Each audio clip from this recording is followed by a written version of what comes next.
Last time farm house వెళ్ళినప్పుడు కూడా అడిగాము, మాస్టర్ మీరు ఫుడ్ ఏంటి, డైట్ ఏంటి, ఇంత హెల్తీగా ఉంటానికని. ఈరోజు వాళ్ళ డైట్ కూడా చూసే అవకాశం వచ్చింది. డైట్ కూడా చూపిస్తున్నారు. ఆల్రెడీ బ్రేక్ఫాస్ట్ టైం అయింది. ఇక్కడ ఏం తింటున్నారు అనేది చూడండి.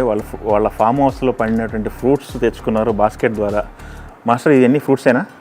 ఫ్రూట్స్ ఎందుకంటే మార్నింగ్ స్టమక్లో మనము ఆయిల్ ఫుడ్ వేయకూడదు. ఓకే. ఫస్ట్ మార్నింగ్ మన జీవితం స్టార్ట్ అవుతుంది కాబట్టి ఓకే. ఇడ్లీలు, దోశలు, పూరీలు వేసామనుకోండి, లోపల కొంచెం కనెక్టింగ్స్ ఉన్నది అనుకోండి. ఫ్రూట్స్ తోటి కానీ మన జీవితం స్టార్ట్ చేస్తే తర్వాత కొంచెం తినవచ్చు మీరు. స్టార్టింగ్ ఎవరైనా చూసే ప్రేక్షక దేవుళ్ళు అందరూ కూడా